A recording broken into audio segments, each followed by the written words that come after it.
Welcome to Fish Forage Hunt. It's just about Easter here, which means it's the beginning of spring foraging season.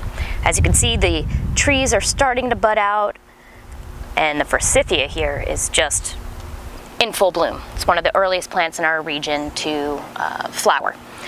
So what does spring foraging season mean? It means ramps, morels, and one of the earliest things, fiddleheads. When people talk about foraging fiddleheads, they're generally referring to the young fiddlehead growth of the ostrich fern plant. Now, if it's not the summer and you can't see the leaves and you're looking for fiddleheads in the early spring like this is what you're looking for. This is essentially what is called a fertile frond, and this is the part of the ostrich fern that releases the spores and allows it to propagate. Once you find these, you can get a up-close look of the fiddleheads and determine if they're ostrich fern or something different like a bracken or cinnamon fern. So once you've found your fertile fronds, you want to get down and check and see if the fern you found is actually an ostrich fern. There's a couple of giveaways. One, an ostrich fern grows from a crown. This is the crown. You can see it down here and it comes up. The fiddleheads emerge from the crown. So that's number one. Number two is you're going to see this papery substance that covers the head of this fern. That's kind of giveaway number two, but the big one you'll notice here is that deep V-notch in the fern stem. That's one of the biggest giveaways that you've got an ostrich fern. Of course, you can always check the leaves once they leaf out, but again, by the time they get to that stage, you can't eat them. But if you're hesitant, check the leaves in the summer and then come back in the following spring, and you can harvest from that if you want a further identification. So we're gonna go ahead and we're going to harvest 2 of these 4 fiddleheads. And the fiddlehead season's fairly short. It's about 2 weeks, maybe 3. Once the ferns start to unfurl, you don't really want to eat them anymore. So we're going to go ahead and cut these. We're going to take 2. We're going to leave those other 2. I can see in the crown that there's several more that are going to pop up. We'll harvest those when they come up, but you don't want to harvest too many, otherwise you're going to kill the plant off.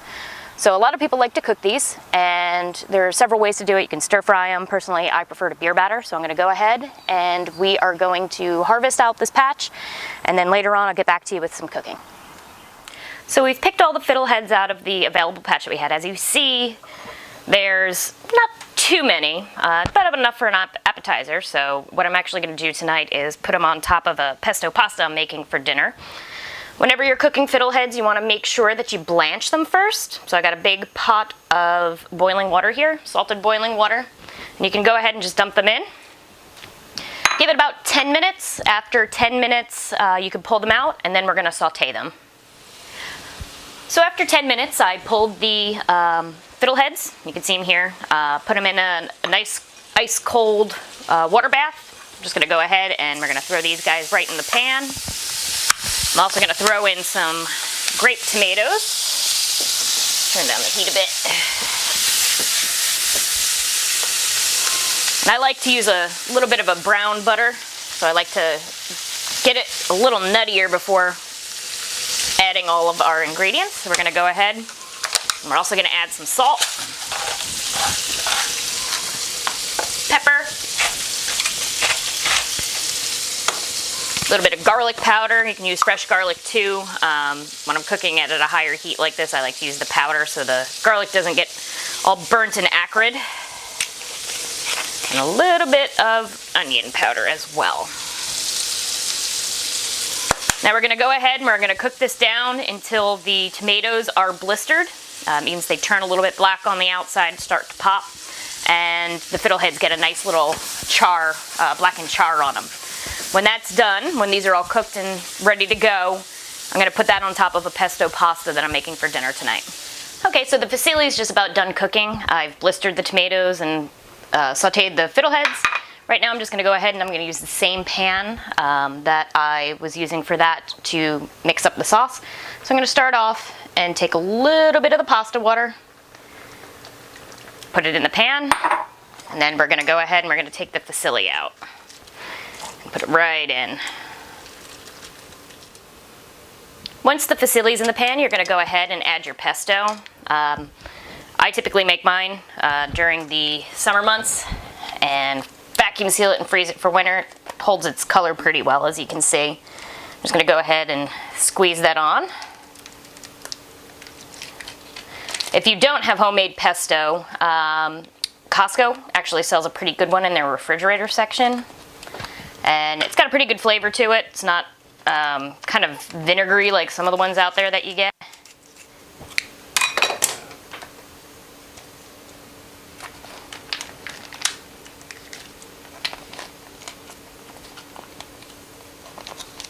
I'm also going to go ahead and add a little fresh grated Parmesan cheese.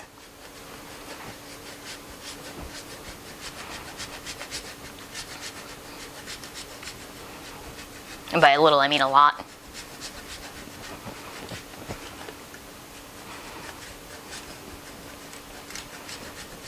So once this is all done, we're going to go ahead and we're just going to start mixing. And if it seems too dry, you just go ahead and you can add in a little bit more pasta water.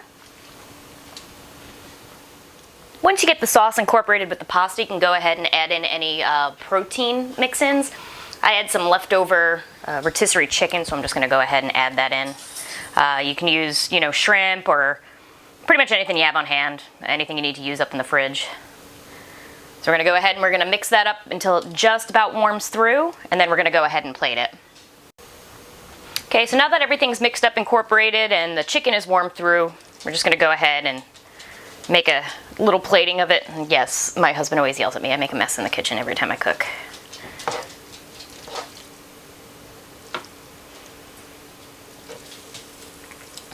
Okay, so we're going to get our pasta in the bowl there. Then we're going to go ahead and we're going to put some of the blistered tomatoes and the fiddleheads on top. And this is just going to add a nice little bit of sweet burst when you bite into these cherry tomatoes here. And of course, no dish is ever complete without more Parmesan cheese.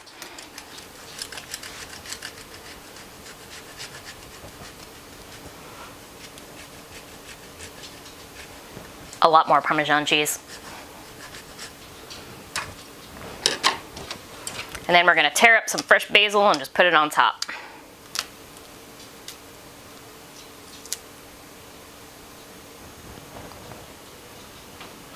And there you go, you got your finished product. Hope you guys enjoy it.